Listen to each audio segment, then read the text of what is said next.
One ancient poet once said that each of us is like a guest house that has emotions coming and going as guests all the time. We're all like hotels with lots of arrivals and lots of checkouts every day. And some of those guests feel like blessings, feel like guests we'd love to spend a lot of time with. And others wind up trashing the room. The thing is, we have so little control in life that so often we can't even predict what emotion is coming next, much less decide what to do about it. Not too long ago, someone gave me an unexpected gift. They gave me a check for $100 that I didn't see coming, and it was a very sweet and supportive and loving gesture. So as I was driving to the drive-up ATM to deposit it, I felt a lot of really good feelings, a lot of feelings of being cared about and protected and supported. As I put in my PIN code and got ready to feed the check into the little slot on the ATM, the wind was blowing real hard. And just as I thought that the ATM had the check, the wind picked it up and whipped it against my side mirror of my car. So I said, okay, I'll get it. So I put my hand out to get the check, and then the wind took it and put it under the car. So the teller saw all of this through the glass. She actually came out. And we were looking under the car, getting on our backs, looking all around.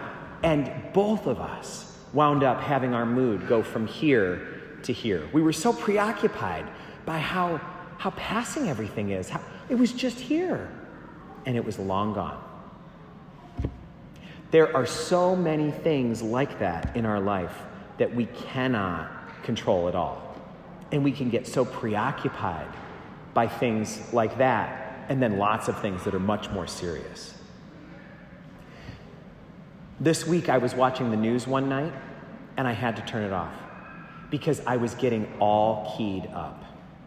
They were talking about that terrible parade tragedy in Wisconsin, and then they were talking about the spike in the virus, and then they were talking about the economy, and it was starting to pile up, and I was like, I've got to turn this off because it is wreaking havoc on me. And psychologists tell us that that's actually not a surprise.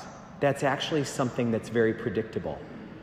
Because anxiety, they tell us, is the most contagious emotion there is. It is as contagious as the flu. If you are around someone who is very keyed up, it is very likely that before long, you are going to be feeling all agitated too. And Jesus goes right to the heart of this in the gospel today. He said, the things that people are going through during trying times are so great that some people will die of fright. They will be paralyzed, and their life will be taken by their fear, not by an event, but by the fear and anticipation of what could happen. And the problem is, just about everything could make us anxious. The experts say that the emotion that causes the most anxiety for people, get ready for this, is actually joy. Because, and you might recognize this immediately when I say it, have you ever gone on vacation and everything is just so nice and everyone's getting along so well and grandma's health has been just great and the kids got along, and there's a part of you that says, when is the other shoe gonna drop? This is too good. This is too good. We almost think that there's a price to pay for happiness, that it's going to be repaid with some misery, and so you bear down. You're afraid the better things are about what could be around the corner. Every parent knows this. They don't always talk about it, but parents often will go in to tuck their children in or to watch them while they're sleeping in the crib or in the bed, and they'll feel this welling up of love. And right with it is the feeling, dear God, please don't ever let anything happen. Please, I beg you, I couldn't bear it. The name they give for that is foreboding joy. When the joy you feel actually makes you anxious. Now, before we go any further, we should say that anxiety can be an actual medical disorder.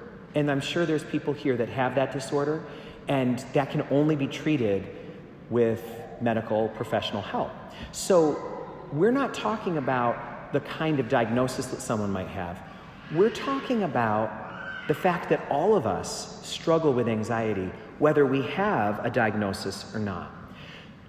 So the readings today are inviting us to figure out what we are supposed to do with those anxious feelings. What are we supposed to do with them? And Jesus makes it clear that there's two categories at play here. One of them is the things that we can control, and the other is the things that we can't control. And we approach those two categories differently. For the things we can control, our job is to do the next right thing that we can do. My friend says she stays focused on the things that she can control by saying, I'm in charge of everything inside my hula hoop. And she actually makes this gesture when she does it. Everything inside my hula hoop is my responsibility. And everything outside, I have to give to God. So we are always given a chance to do the next right thing for us, the next right action, the next kind thing to say, the next generous move we could make, the next right action. But then we have to face that there are other things that are beyond our control, and we have to approach those a little differently. Jesus says, when you are facing things that you can't control, in the gospel today, he says, stand tall and lift your head and know that everything you've ever been through brings you closer to your redemption. It is always closer in this moment than it ever was before. One way for us to follow his advice is to think of how a tree handles a storm. In a storm, the bottom part of the tree has a very different experience than the top part. The top part of the tree is getting whipped to shreds by the wind, losing leaves, losing limbs, feeling just completely whipped and overwhelmed. The trunk is not. The roots are not. The trunk might feel the shuddering of the stress, but it doesn't move. And the roots are still pulling up the nourishment that they are there to provide. And oftentimes there's other trees around that have roots that are supporting the roots of the tree going through the storm. So we are called to focus on the trunk and not on the branches during the storms. Jesus says, stand tall like a tree, raise your head, and withstand what is coming by going down into the trunk and into the roots. You know, when you come to church like you are today, when you come and celebrate the Eucharist, when you read the readings or read the Bible, if you go to faith formation, whatever you do to work on your faith, the word we use for that is being a practicing Catholic.